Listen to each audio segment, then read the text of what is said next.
All right. We're beginning. I'm all wired up here today. All right, so we continue our study in 1 Samuel today, and it's been exciting. I'm continuously amazed and surprised at the power of this text. And the passage we're going to look at today it's a singular passage in the Old Testament history, right? That it's one of only two instances in all of Israel's history when what we're about to witness actually occurs. Right? Only two times, right? And basically, what we're going to find out here is that in this text that we're going to look at today, God's presence leaves Israel, right? In this case, the Philistines basically take him away, right? And we'll read all that in a minute. But the only other time that anything this significant occurs is, of course, during the Babylonian captivity, 586 BC. Right, where Israel is so overrun by their sins and their choices and their enemies that basically they're whisked away completely into captivity, right, to the Babylonians and to the Assyrians, 721 and 586 respectively, BC, right? And it's during that period of time that Jeremiah and Daniel and Ezekiel are prophesying, right? And but this is early, fairly early in Israel's history, right? This is before the kingship, and we're still before the time of David. Right? We're still in the era of the judges, as you may recall, right? So last week we talked about, I gave you about 20 minutes of history about how Judges, Ruth, and 1 Samuel were all interconnected, right? There was all these intertextual connections, and that both geographically they're in the same general area, but also chronologically they're all occurring at about the same time, right? And so you can listen to last week's lesson if you want to kind of piece that together, right? But all these things are connected, right? And so And then just as Samuel is coming on the scene, you'll remember that he is kind of rising as Eli is falling. Right? That Samuel's word comes to all Israel. I think that's the last verse that we read last week, and that's where we'll begin today, right? That Samuel as a young prophet is kind of on the rise. His star is on the rise. And Eli and his sons Hophni and Phinehas, as we talked about last week, they're kind of on their way out. And so the text we're going to read today is the end of the time of Hophni and Phinehas and Eli. It's their deaths are recounted in this passage. And at the same time, we see the Ark of the Covenant, the symbol of God's presence, taken away, captured. That God is actually captured and, if you will, dragged away in some sense against his will. Not that anything is ever against God's will, but you'll see. And so today I entitled our thoughts, God is not mocked. God is not mocked. Now, I know that sounds quite serious, and it is, but we'll try and end on a hopeful note, okay? We'll try and end on a hopeful note. But know this, God sees, God knows, God keeps notes, he keeps records, and he both pays and punishes us for our choices. This is what God does, right? And so sometimes I think it's popular, especially as New Testament people, to think, well, grace just sort of is this enormous panacea, and it just basically makes everything go away. Yeah. Now, there is definitely a lot of truth in that. Grace is a magnificent gift. Right. And it does mean that many of the things that we would normally experience consequences for, they are absorbed in some sense by God. But there are still consequences for our choices, right? We've been talking about this, right? And even in the New Testament, passages like Hebrews 6 and Hebrews 10 make it clear that if we continue to live in a way that basically takes grace for granted, well, I have grace, so since there's no consequences, I can do as I choose. I'll just let God pay the price. I mean, that's a very dangerous way to live. It's a very dangerous way to live, all right? So, and that's the thesis for today, right? That God is gracious and generous, but he's also serious. And God keeps his covenant. God keeps his promises. And when God says there's a consequence for a thing, and we do that thing, God is going to do what he said, even if that's unpleasant to us in the moment. That God doesn't break his word just to make us feel better. Right? God doesn't hesitate to bless or punish according to his promises. Right? And that our feelings about the matter are sort of secondary. because he's God and we're people. So here we go. God is not mocked. Here we go. 1 Samuel chapter 4. We're going to read this chapter. We're going to read this chapter together. It's a fairly short chapter, 11 verses. And Samuel's word came to all Israel. Now the Israelites went out to fight against the Philistines. The Israelites camped at Ebenezer and the Philistines at Aphek. The Philistines deployed their forces to meet Israel. And as the battle spread, Israel was defeated by the Philistines, who killed about 4,000 of them on the battlefield. When the soldiers returned to camp, the elders of Israel asked, "Why did the Lord bring defeat on us today before the Philistines? Let's bring the ark of the Lord's covenant from Shiloh so that it may go with us and save us from our enemies." So the people sent men to Shiloh. Remember, that's where Eli and his sons had lived and where Samuel is. And they brought the ark of the covenant of the Lord Almighty, who is enthroned between the cherubim. Those are the two angels over the top of the roof of the ark. And Eli's two sons, Hophni and Phinehas, were there with the ark of the covenant of God. When the ark of the Lord's covenant came into the camp, all Israel raised such a great shout that the ground shook, right? They think that God is coming to our aid, right? Hearing the uproar, the Philistines said, "What is all this shouting in the Israelites' camp?" When they learned that the ark of the Lord had come into the camp, the Philistines were afraid. "A god has come into the camp," they said. "We're in trouble. Nothing like this has ever happened." Not true, but woe to us. Who will deliver us from these mighty gods? They are the gods who struck the Egyptians with all kinds of plagues in the desert. "Be strong, Philistines.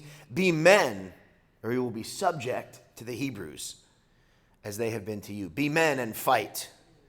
So the Philistines fought, and the Israelites were defeated, and every man fled back to his tent. The slaughter was very great. Israel lost 30,000 foot soldiers. The ark of God was captured, and Eli's two sons, Hophni and Phinehas, died. Wowza. All right, so let's go through this for a moment. So as I go through this, I'm going to kind of narrate it a little bit like a story. And here's what I want you to think about. Knowing what we know from the last 2 weeks of conversations, do these seem like good decisions or questionable decisions? Okay? So Samuel's word comes to all Israel. Believe it or not, that's the last time we hear about Samuel for 3 chapters. Right, so he kind of rises, and then there's this little dark historical period, which we're in right now, and then he kind of comes back in later. All right? So they go out to fight the Philistines, right? And they camp at Ebenezer, and they basically camp kind of across from one another, right? And the battle spreads, and Israel is getting basically hammered by the Philistines. They lose 4,000 men, apparently, in this first skirmish. And so the soldiers come back to camp, and the elders say, "Man, why is God defeating us today? Why are we losing this battle to our enemies?" Good question, or should they have known the answer to that question? They should have known the answer to that question, right? Because they're living in a way that doesn't please God, right? So what do we know about Hophni and Phinehas? What do we know about what's going on in the tabernacle there at Shiloh, right? Lots of bad behavior, okay? And so they're not living the way God wants them to live, and so they go into battle, and their enemies basically have their way with them. And they go, head scratcher. Not if you've read the words of Moses, right? Not if you understand the covenant, which God says, if you're with me, I'll be with you. If you live the way I want you to live, I will rout your enemies. But if you don't live the way I want you to live, guess what? You're going to lose those battles. And so they go into battle living in a way that's not appropriate, and they begin to lose, and they scratch their heads and they go, gee, I wonder what the problem is. And then they make a fatal mistake. They assume that the problem is God. You know, maybe we need this box of God to go into battle with us, this ark, right? An ark is basically a cabinet. Think of it like it's like a wooden cedar chest, like a box that you might keep blankets in or something like that. Maybe 4 by 3 and about 4 feet deep, kind of a big trunk, right? And there's all kinds of, you can go and Google the Ark of the Covenant and read all kinds of things. Indiana Jones had it sort of right. It was kind of cool, but anyway. But you remember what happened, right? So the Ark of the Covenant has a gold lid on it, right? And on top of that gold lid are the figures of 2 angels. The Bible calls them cherubim, right? Cherubim were warrior angels. They're of the class of angels that make war. And they're basically positioned at opposite ends of this box, facing inward, looking down with their eye or their wings overstretched, or their arms, I guess. Maybe it's their wings. I can't remember. Angels technically don't have wings, but that's a whole other conversation. But I know, you're like, how do they fly then? Same way Superman does, but Iron Man too. But anyway, my point is that this box, does anybody remember what's in this box? It's only mentioned one time in Scripture, but it's the broken Ten Commandments. What else? Abraham's staff. No, it was Moses' staff, broken staff. Aaron's staff. Aaron's staff that had budded and sprouted almonds, right? Maybe a jar of manna. And then there was a jar of manna, right? So here you have a box, and we don't have time to get into all of this, but the Ten Commandments represent God's word and God's law, right? Aaron's rod represents the priesthood, the high priesthood, right?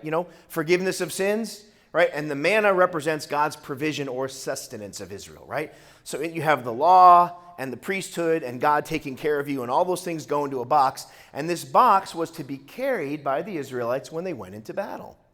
Well, they went into this battle and they forgot the box. And they get beat up. And the soldiers come back to the camp, and the elders say, wonder why we're losing. They're the ones that are actually supposed to be making sure that these guys take the box into the fight in the first place, right? But they don't. Well, you know what? We forgot the box. Let's go get the box, and if we bring the box into battle, maybe all will be well. Right? So they go and they bring the box. Who carries the box? But who in this case? Uh-oh. Anybody see why that might be a problem? No, that's Mahlon and Chilion, sickness and death, yeah. And you got good memory, though, from midweek, right? Or from last week, yeah. No, but so you have two unrighteous men carrying the box, basically dragging God into their fight, if you will. This passage is replete with great metaphors, right? You have a people that has not been living righteously, and their life begins to go a little sideways, and they go, well, let's grab our box of God and bring him along and see if that makes a difference. How many of us have thought exactly this way about God? It's hilarious. This is so specific, this text. But it's almost, this is the kind of thing that we do all the time. We kind of live, we come to church, we sort of do basically kind of the way we want, but then when things start to get off the rails, better go get my Bible out, better start praying, better bring my box of God along to make sure things go okay. But if the person that's carrying that box of God isn't authorized to carry it, things can go badly. Come on, Brett. Remember Uzzah. That's a little bit later on, because of Uzzah.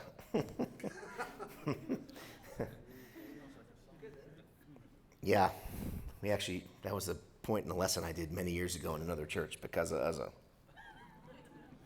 You can look up Uzzah, and that will be very funny to you. You can Google it. I'll even give you a minute if you want. Right, so the Ark of the Lord's Covenant comes into the camp, and what happens? Well, the Philistines go, this is bad. We've heard about this thing. This thing wiped out the Egyptians. How did they know that? Actually, this particular branch of the Philistines are related by genealogy to some of the Eastern Egyptian tribes, right? So they had heard the stories. They know, man, once this box comes in, it's over. The Israel's God, remember small g here as it happens, Israel's God is going to blow us up. They're going to wipe us out. And of course, the Israelites are screaming, God is here, the box has arrived. Yeah, Santa is here, and all this shouting, right? And they freak out. But guess what happens? Nothing. Lots of shouting. What is the famous line from William Faulkner? Filled with sound and fury, signifying nothing, right? Just, but nothing happens. Lots of noise, no power. Big box of God, still you lose. What's happening here? This text is begging us to ask that question. What's wrong? Well, if we've been paying attention, we should already know what's wrong, right? There are things that are just off here, right? You've got a leadership structure, and you've got a religious institution, as we've talked about, that's filled with corruption. And yet the people are still kind of holding on to this. It's almost like God is like a little magic genie or a magic statue. You know, if we just kind of rub him and kind of carry him around with us, we wear him on our neck, you know, everything is going to be okay. Boy, that's a mistake. That's a mistake, right? And so, of course, we learn that something tragic happens, right? That God is literally captured. The Israelites go into battle against the Philistines, and the Philistines basically take their God. That's how the Philistines would have seen it. We beat them. We're stronger than their God. We carted their God off. We dragged their God away against his will. My first thought is this: God always pays the price when we do wrong. You know, this passage makes me a little bit emotional because I'm imagining, right? I mean, here's God warning them, and then they live the way that they've been living, and there's this huge battle, and they bring God in there, and they hope, man, maybe God will kind of pull one out of his hat, and we'll be saved. And God says, no, the way I'm going to work right now is I'm actually going to go away. I'm going to go away. That God pays the price. God is literally dragged away in battle. Can you imagine the humiliation of that for the Israelites? Watching their God be carted off. But this is not the last time. God will be dragged away because of our choices. It's only the first. It's only the first. God is always being dragged away and punished for the decisions that we make. This is what the cross of Christ is about. And when we see God as this small thing that we can just hump around and carry around, it's going to end badly. It's going to end badly. You know, Shiloh has historically been a place of peace and redemption. The word Shiloh comes from the root word means to be at peace. But now it's become a place of war and death. Historically, the ark was the power of God. And now, of course, it's just a box of wood. Philistia knows the history of this box of wood. And somehow they prevail. Do we really believe that God could not have stopped this? That God couldn't have done his Ark of the Covenant, Indiana Jones thing and melted all their faces? I mean, he could have. You guys know that movie? Okay, that's a classic scene, you know. God knew exactly what was going on. God could have stopped this. He decided to go away. He decided to be dragged away in battle. God took one for the team. God decided he was going to lay down his sword in this battle. What humility. What humility. You go, well, so God is gone, so what happens now? Well, just because God's dragged away doesn't mean he's not at work. Doesn't mean he's not at work. You know, I don't know how many of you have had chapters in your life where you looked up and you went, how did I end up in this place? What have I done? Like, I'm way in over my head, and God is like, he's not around. He's not here. He doesn't seem to be working. Maybe I don't feel his presence. Maybe the things that I normally expect my God to do for me aren't happening. Maybe the emotions that I associate with my relationship with God aren't quite there. Maybe the prayers that I'm praying aren't getting answered, at least not the way that I want. And on some level, we get to these places, and what we're really saying is God has kind of reneged on his promise. He's left me in this place by myself. And if we're spiritual enough, we'll say something like, well, I did make some really bad choices, and I do kind of belong here, but I just wish God would at least help me get out of here. You know, I've had those times in my life. Coming here was one of those times in my life, as many of you know. It's very painful, our breakup with the other church. Very painful. And it hurt a lot. And I was confused And, Jay and some of the brothers here that we were talking to as we were thinking about coming here, we didn't immediately know that was what we wanted to do. We had a few conversations. It wasn't like we're like, yes, let's just go. I mean, we had to pray about it, think about it, talk about it, get some help. We needed to have our faith rebuilt a little bit before we could even agree to come here and serve. We went on more than one date before we said yes. Fortunately, there was Zoom and we could see people's faces, and so it was inspiring. Because I got that look and that laugh, and I thought, well, okay, maybe it'll work, But I felt disoriented. I did. I felt disoriented. And I wondered, I never wondered, can God use me? I wondered, can I be used by God? That makes sense? I was like, I don't know, am I up for it again? Will I put myself out there again? Will I pray a prayer of faith? Will I make a step where I could stumble? Will I do that again? Will I confess my sins in front of a new church? Apparently the answer is yes. I appreciate that you guys listen.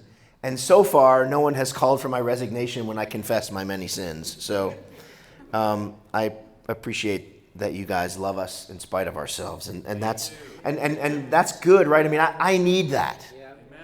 I'm the kind of preacher that needs to know that this is a safe place. Amen. Right? And that's the kind of environment that I want to create. God has moved away, but he isn't gone. Let's look over in Psalm 78. We have an insight here. There are two passages in the Old Testament, one in the Psalms and one in Jeremiah. We're going to look at this one in the Psalms. And what we get is a narrative explaining what God was thinking in the moment that this event happened. Right? That doesn't happen all the time. It's a bit of a rare moment, right? So later on, the psalmist writes, in retrospect, what God was feeling and thinking when he was dragged away. It says, they put their God to the test, Psalm 78 and verse 56. They rebelled against the Most High. They did not keep his statutes. Like their fathers, they were disloyal and faithless, as unreliable as a faulty bow. There you go, bow and arrow.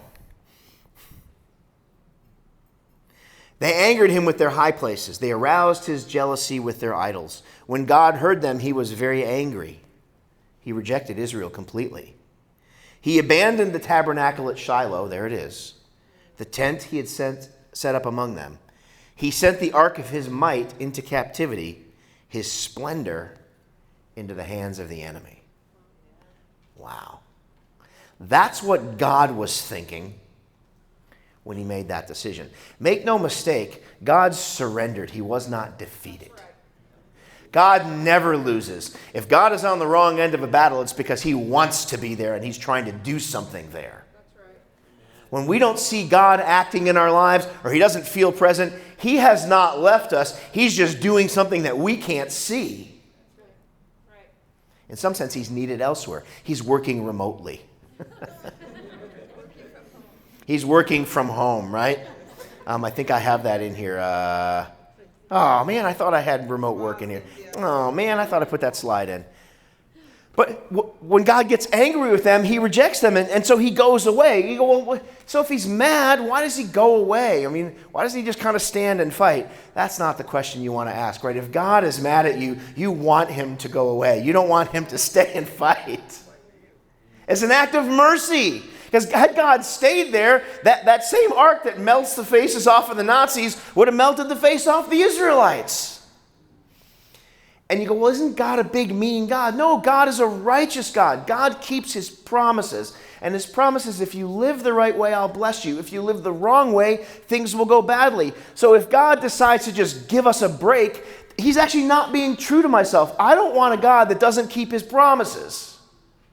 Because if he lets me off the hook for the things I'm accountable for, maybe he'll just decide not to bless me for the things he's promised me. I don't want a capricious God. I want an honest God that has integrity. The door swings both ways. I know that I can count on God's promises because I've seen what God does when I don't keep mine. Right? This is the definition of a covenant. It's a two-sided relationship. Right? I have responsibilities. God has responsibilities. Israel has responsibilities. God has responsibilities, right? And when that doesn't happen, God has to go away, I think, so that he doesn't bring out the worst of the consequences. Well, what's amazing about this is as God is going away, God decides, I'm away, and if you're not going to worship me, I'm going to find someone who will. And that's my second and final thought. God will be worshiped. Amen. God will be worshiped. Now, you're going to love this part. Okay, for Samuel 5, after the Philistines captured the ark of God, they took it from Ebenezer to Ashdod. Ashdod is their capital city where their god Dagon had a temple. They carried the ark into Dagon's temple and set it beside Dagon. When the people of Ashdod rose early the next day, there was Dagon, fallen on his face on the ground before the ark of the Lord. They took Dagon and put him back in his place. But the following morning when they rose, there was Dagon, fallen on his face on the ground before the Lord, before the ark of the Lord. His head and hands had been broken off and were lying on the threshold. Only his body remained. This is just awesome. Israel says, you know what? We're not going to honor you. So the Philistines take God and they put him in the temple of their God, as though he's a visitor in the temple of a more powerful God, right? They drag God into the temple of Dagon is the fish god, by the way. He has a head like a fish, if you can Google him too. But, he's basically the god of the sea and the fish and kind of plenty, right? The Philistines were fishermen, right? Go figure. So their god looked like a fish. We'll wonder how they felt about Jonah's story, but anyway. Just a random thought. So they dragged the Ark of the Covenant into Dagon's temple, right? And okay, well, let's just put our God in there. And, our God obviously gave this God into our hands. So let's stick him with the other God. And these two gods will just have a conversation. Oh, no, they won't. Dagon falls on his face before Yahweh. And they get up in the morning and they go, well, that's kind of odd. Stand him back up. And then they go to bed. They wake up the next morning. They come in, and he's fallen down on his face again. But now he's decapitated.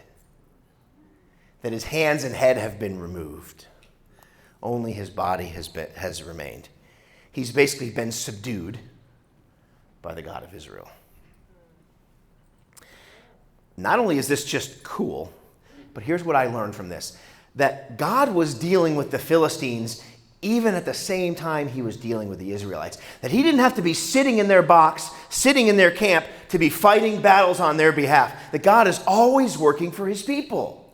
And sometimes when he's not close, or he doesn't feel close, or we don't see him, maybe that's when the most powerful things are happening. He is undermining their religion. While the Israelites are scratching their heads and going, I wonder what happened, and what happened to my 40,000 soldiers. God wasn't done fighting. They took God right into the heart of their religion, and he overthrew it.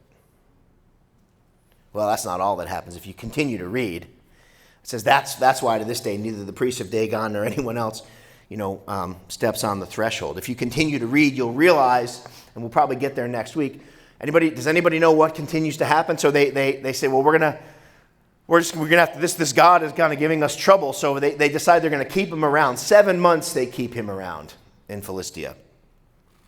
And all through the time that he's there, tumors and sores break out on the people, right? Basically, they get cancer, essentially, right? They get these horrible diseases, right? That God, in some sense, kind of punishes them with growths, abnormal growths. There's probably some spiritual metaphor there, too. But God will be worshipped. And if it's not by us, he'll find someone that will. Right? If the Israelites weren't up for the task, he said, well, then I'll take this fish god and he'll worship me, right? But God has what we would call maybe self-respect. God knows he's worthy of worship, and he only wants to be in places where he's going to be worshipped. There it is, remote work. I knew it was in there somewhere. God is basically just working remotely. And let me just make this comment. I think sometimes, for me, I'll just speak for me, sometimes, it happened this morning, right? I came in this morning a little bit earlier today, and I was hanging out, and, as we were kind of getting started, people were kind of, milling about, and the first song, the energy was okay. I think we definitely got there. But so here's what happens to me. Like, I evaluate how I'm doing. This is really twisted, but I'll just confess it. I evaluate how effective I'm being by how energetic you guys are on Sundays sometimes. I do, right? It's a little bit like the coach that coaches, and I know this is completely worldly. This is a confession, okay? So that you can challenge me on this. But like, you coach up a game and then you watch the kids play a lousy game and you go, I wonder if I'm a bad coach, right? And here's the problem with that. You're not my team. I am not your coach. We are brothers and sisters in Christ. But I can sometimes feel like, hey man, if it's not a great Sunday or high energy, I'm like, I guess I got to work harder next week. Whatever that even means. I don't even know what that means. And sometimes I can kind of feel like, I don't know, like I don't have enough control. And I think God's going, that's right. You have no control. That's right. You don't have any. You don't have any. I'm in control, right? And so sometimes it feels like God is maybe like a little further away, or I don't feel like I'm in the zone, or I don't even know what I mean by all these things. But you guys know, like sometimes you show up at work and you just feel like you're really productive, or you're having a conversation with your kids and you feel very connected, or you're playing ping pong and you're just on fire, and you're spiking it on people that should be beating you regularly, and or whatever, That was, sorry, Ken, we got to practice doubles together more, man. We were bad. We need to work hard on our game. But God is never just dialing it in. God is always working. Amen. God is always working. And it doesn't depend on my feelings or my emotions or the momentum of a certain group of people on a certain day. This is not how God works. God will not be mocked. Amen. God is always willing to pay the price for our mistakes. And God will be worshiped. The question is, will we worship him? Will I live for God? Or will I try and manipulate him? Get what I want. Feel the way I need to feel. Put him in a box and only bring him out when times are desperate. How is your worship of God? How is your week? How's your walk with God? It's tempting for our emotions to kind of carry us around, and we look for obvious evidence that God is with us. But if the Israelites had done that, we wouldn't know the story about Dagon, that God was working even when they couldn't see it. God will never be mocked. God expects things from us. We need to do those things. But when we don't, God will pay the price to keep the relationship intact. And God will be worshiped by us or by people who will. Amen. Amen. Have a great Sunday.